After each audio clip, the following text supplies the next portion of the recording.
Well, hello everyone. This is Al Fadi, and I'd like to welcome you to our the Sira International channel. As always, we like to do video series on very important topics that can help our ministries among Muslims, and also hopefully help our Muslim friends open their eyes to some of the facts about their own teachings that they are totally unaware of. And if you recall, about a year ago, myself and Dr. Jay Smith did a number of video series. One of those was on the Quran, and we called it The Quran's Many Problems. And I am so excited to tell you that my dear brother, Dr. Jay Smith, is with me here in studio. Jay, welcome. Well, it's good to be back again, Al, after a whole year away. This is going to be fun, these next 2-3 days. Amen. Amen. So let us explain to people the nature of this particular video series. Today, we are going actually to showcase a book that dealt with a number of corrections in the Quran. Would you like to elaborate a little bit more on that? Let me give you a quick historical what happened back in 2014. So we're in 2019. 5 years ago, I introduced a doctoral thesis by Dr. Dan Brubaker in a debate I did with Shabir Ali in Toronto in September of 2014. And at that time, I mentioned that Dr. Brubaker had discovered about 800, a little over 800 manuscript variants. These are consonantal variants, and I didn't show them. I wasn't permitted to do so. I just held them up, and you could see them from a distance. Now, that was 5 years ago that we introduced that. Correct. Since that time, many Muslims have tried to respond to that, and they've tried to confront that. That video itself has gone viral. Just on one site, over 500,000 people have watched that video. And give us a taste of some of the responses from Muslims on that. Well, the biggest response that's come back is that Jay doesn't know what he's talking about. And that's why I now have you here. It's great to have you on board because I'm not an Arabist. It's an honor, brother, to serve with you. Listen, Al-Fadi, you're an Arabist. This is your mother tongue, is it not? That is correct. That is correct. You're from Saudi Arabia, am I correct? That's where I was born and raised. I'm a former Muslim from Saudi. I speak Arabic. I studied the Quran. I even went to an Islamic university for a while. Though you speak beautiful English and you have even an American accent, your mother tongue is Arabic. That is correct. And you also speak the Qurayshi Arabic, which is the dialect that we're looking for. Well, I mean, I read the Quranic, basically Arabic, which is known as to be the Qurayshi in general, basically. You can't really get better than you when we're on the topic that we're going to be discussing today. Well, it's an honor to serve. It is an honor, and this is why it's so good that the two of us can be work together in tandem. But what we want to do today, and this is what has been the biggest criticism concerning Dan's material, concerning his not only his doctoral thesis, but this belief that there were changes or corrections or variants to the canonical text. That's right. And by the way, I mean, I myself was also so pleased to see some of his work because this is much needed work. Because no one ever ventured into the idea that there could be some changes and corrections done, not just to the Quran today, but the earlier Quranic manuscripts. Now, back in 2014 when we introduced this, and even a year ago when you and I actually started unpacking this, the recurrent rebuttal to this is nothing more than qira'at. This is nothing more than ahruf. We're going to go into that today, so I don't want to really talk too much about it at the beginning. But we're going to dispel that. We're going to show this has nothing to do with qira'at. This has nothing to do with ahruf. Explain what we're even talking about there. That's right. Define the term. What does qira'at when we're talking about qira'at, this is a term that was used or actually introduced later on in the process of transmitting the Quran. And here is what happened. For instance, let's use the example of the second recension of the Quran by Uthman. The reason why it was done is the claim that people read in the Quran in different dialects, qira'at, okay? So the people of Kufa were reading it one way, the people of Basra were reading it another way, the people of Damascus were reading it this way, the people of Mecca and Medina reading it in a different way, which is normal today, by the way. I mean, you can speak Arabic in different dialects, but there is classical Arabic. So we're talking about the dialectical form of the Arabic. So apparently, at that time, it caused a problem because when you take a word and you read it in your own dialect, it could be read differently, pronounced differently, or even meant a whole different story. So that's what we're talking about. This is what most Muslims think we're talking about here. We're going to destroy that today. Yeah. This has nothing to do with dialectical differences. But I don't want to get into it, as I said earlier. Let's now go back and let's see, why is it that this material that we're going to introduce, primarily this book that we're going to introduce, this is the book that's coming out, will be out by the time let's these show it to the audience right now. If I'll put it right up here so you can read it. If you read the title, it's 20 examples of correction in early Quran manuscripts. Right. If you can lift it up again so that let me just put it up there so you can see it. There you go. You can then, there it is. This is the book that's coming out. Now, this is nothing more than a PowerPoint example. This is not the actual book. That's right. It will it's still be published. in the works. We have been given a pre-published copy. You have got it. I have got it. That's Dan right. Brubaker is working with us on it. We're actually helping him before he gets it out. What we want to do is we want to unpack this book. We want to show what we have been trying to say for the last 5 years and what Muslims have not got. To do that, we need to do a little background. Absolutely. And I'll just let people know that if you watched our previous series about the Quran's many problems, you've probably been exposed to some of this background, but it's important for us to repeat it again and build a foundation for this particular series. So let's go back. What did we say last year? Well, what we said is that there are 4 claims that every Muslim makes about this book, the Quran. This is the Quran right here. This is what everybody is looking at. And when I say Quran, I'm talking about the Arabic, this part, That's right. not the English That's right. translation. Please, when you Muslims are hearing us, we're not talking about any translation. We're not talking about any other language. We're talking about the Arabic Quran. In this book, which is from Hilali and Khan, which is the most popular That's edition in the English language, the English translation, they don't believe it can be translated. It's nothing more than an interpretation of the noble meaning. Or the interpretation. But it is the Arabic text that we're going to get at. This is known as the Hafs text, H-A-F-S, Hafs. We're going to unpack that and show why that's the Hafs significant. reading, basically. The Hafs reading, which was canonized in 1924, 95 years ago. Now, we're going to show this book here. And what we said, this book for Muslims. Now, not every Muslim listening today will agree with everything that Al and I are going to say. Nonetheless, I don't think any Muslim will disagree with these 4 points. And I introduced these 4 points back in 2014. Number 1, the first point is that this book is eternal. It has never been created. Am I correct? That's what the Muslims believe. Every Muslim believes that, and they have to. Why? There was an argument even at the early era of Islam, because there was a group in Mu'tazila that they believed that actually the Quran was created. They were struggling with that, and there was a problem. And why is the problem? What's the problem? What is it that the Mu'tazilites came up with? The difficulty was, if it is uncreated, that means there is a duality. That's right. How can you have a book that is co-eternal with God himself, if Allah is one?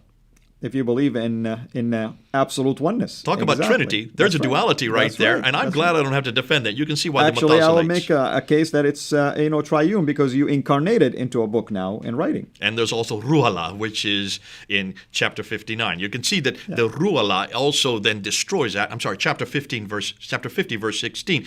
That is as close to as your jugular vein, which means the Spirit of God is even on earth. That's right. There's a triunity that we don't even want to talk about. I would not want to defend that. Nonetheless, that's the first point, that it is uncreated, that it is co-eternal with God. That every Muslim has to say that because of chapter 85, verse 22, or Surah 85, ayah 22. The preserved tablets, referring to these preserved tablets that exist in heaven. Number 1, okay? Number 2, every Muslim would have to agree, whether they are radical, whether they are nominal, whether they are liberal, whether they are in any one of these 3 categories, they will all, well, maybe not the liberals. The liberals are now moving away from this belief that this book was sent down to a man named Muhammad between 610 and 632 AD. That 22, 23-year period, depending if you're doing the lunar calendar or our current calendar. So that 22 years, it was sent down. The Meccan material was sent down between 610 and 622, and then from 622 to 632, you have the Medinan. Correct. Okay, that's number 2. Number 3 is that this book did not get compiled during the time of Muhammad because it was not written down on any codex, any codified form. It was first written down during the time of Abu Bakr in around 632, 634.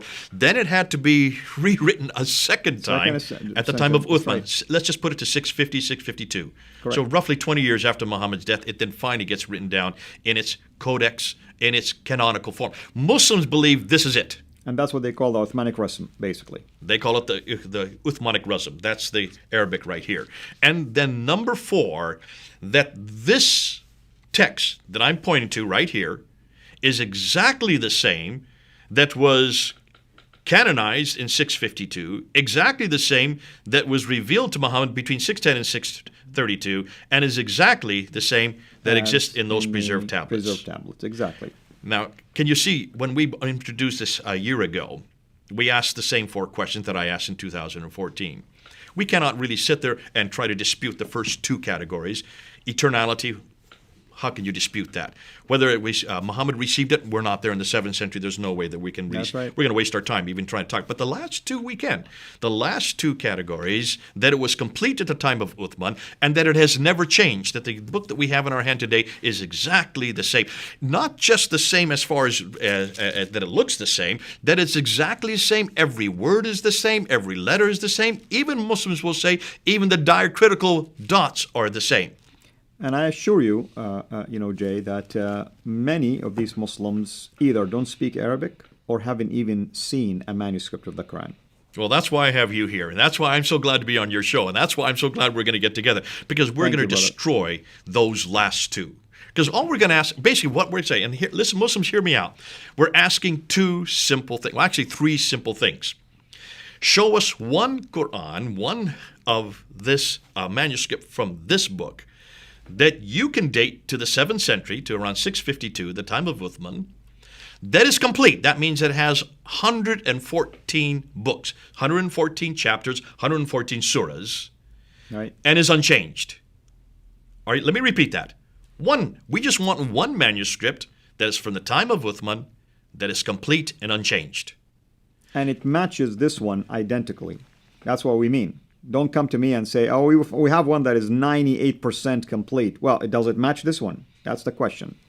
Now, the comeback is, we have the Topkapi, which is in Istanbul. That's complete and unchanged. We have the Samarkand, which is in Tashkent in Uzbekistan. That is complete and unchanged. But the Topkapi is not complete. It's still 90. Okay, we're going to talk about that. We're going to show that not any of these Qurans, whether they go to the Husseini manuscript, which is in Cairo, whether they go to the Petropolitanus manuscript, which is in Paris, whether they go to the Matl manuscript, the 2165 manuscript that is in the British Museum, British Library, or whether they go to the most important, which is the one you are doing your doctoral thesis, the Sana'a manuscript. Exactly. And I just let me repeat this. Even if you come back and tell me it's 99.9% complete, it's still not complete. That's the point I want to make. We're not satisfied with 99.9, right, because that's not the claim they're making. They're claiming every bit of the Quran is there, all 114 surahs, and they're claiming that every word, every letter. And that's the thing, Jay. I mean, you can tell me it's complete. Complete in what? In volume, in number of chapters, or complete also in every word, every letter, and so on and so forth. Okay. Now, why do they have to make these,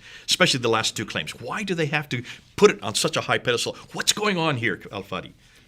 Textual criticism. Okay, what is textual criticism? Define what you just said. Well, it's basically you take any manuscript and you try to trace the readings, and try to age it and to try to find a family of manuscripts that matches that, and you can even find changes in it. You can find variant text readings, and so on and so forth. The Bible has been open for this criticism for many years. You have just said in the last 20 seconds is gobbledygook to 99% of Muslims that talk to me. They have no understanding of what you have just created. And the reason why is this has never been done to the Quran. Absolutely not. What has been done to the Bible, we have done this for the Bible for the last 150 years. Wellhausen, remember Wellhausen back in the 1800s, 1900s, he was actually saying these very things. Textual criticism comes out of Germany. It comes out of schools like Tübingen in Germany, where they ask the same questions of the Bible. 100 and 150 years ago, they were saying, can you say that this book, the 5 books of Moses, were they really written in 1400 BC? Are they 3,400 years old? Where is the original? There were no originals. Right. That was a very good question. Even though it scared an awful lot of Christians then, it still scares an awful lot of Christians today. It doesn't scare you and me. Why not? Because we have thousands of these manuscripts and we can trace things back with accuracy. But we never make this claim. There's not one Christian that would say that we have the originals. I have never, in all my seminary years, I've never heard any professor say that we have the original this books of Moses or even any of the Old Testament. Remember, the Old Testament, Malachi is the last book. It was written 400 years before Jesus even appeared on earth. Nobody would claim that we have the originals. Because if you do that, you shoot yourself in the foot Absolutely. Do we even have the originals of the New Testament? No, but we don't have any originals. Similar things. We have complete, actually. So we would never make the claim that the Muslims are making. Let's make that. Are you listening, Muslims? That's right. We would never make the claim about our Bible what you're making about your Quran. But therefore, we have to be careful that we are not asking the same questions. See, even though these questions came out in the 1800s and 1900s, and by 1905, it just filtered down into the seminaries, it filtered down into the churches, it basically destroyed the church in Europe. Absolutely. And, we're almost like approaching the end of our introduction, basically, episode. But what I want to say, here's the beauty about this, is that I can simply tell the Muslims that the Quran, that supposedly appeared 600 years after the New Testament, had no problem quoting from there, and never once says that the book is corrupt as our Muslim friends would want us to believe. Yeah. And we could do a whole episode just on chapter 10, verse 94, chapter 21, verse 7, chapter 4, 136, all the way. Let's end with this thing. Yeah. The Bible is not making the claims the Quran is. The Quran is claiming eternality. The Quran is claiming sent down to a man named Muhammad. The Quran is, and the Muslims are claiming that it was completed by the time of Uthman in 652, and the Muslims are claiming that it's not changed. Now, we're going to take those two apart as we go and unpack this book. So that's what's coming. That's what's coming. We are going to unpack these 2 points, and we're going to go through this book by Dr. Daniel Brubaker to be able to make the case. And we're just going to talk about 20 of them. There are 4,000 we could go to. One is more than enough, right? Because even one will destroy. Right. Because you told me it's claims. complete and it's perfect and it's preserved and it's uncreated and it matches what's in heaven. So we just proved to you that that's not the case. Listen, this is going to be fun. It's going to be great because not only do we have an Arabist on board who can actually read the text and see where the changes are. We're going to show you why this destroys the Quran, because all we need to do is confront those last 2 claims to show that there has an enormous amount of changes. And if there are changes, that means there's human intervention. Amen. There's human intervention. Well, with that, basically, I'm hoping that we have whet your appetite for what is expected to come. As always, we're blessed to have Dr. J. Smith with us. And we are also blessed to have scholars like Dr. Daniel Brubaker, who are literally sticking their neck out there by making a research like this. Even though he's an academician, he really has no intent to attack or anything like that. He's just doing a research, a scholarly research like many others. And our job here is to present and showcase some of these findings really for the benefit of our Muslim friends. And I'm hoping that if you're not a Muslim and you are engaged in a Muslim ministry, that you would use some of this material in your witness to them and evangelism. And until we meet next time, have a blessed day. Thanks for watching. Make sure to like and subscribe. Also, hit the bell so that you don't miss future videos. And please consider becoming a patron at patreon.com/Sira International. And together we can introduce Muslims to the gospel of Jesus Christ. Thank you.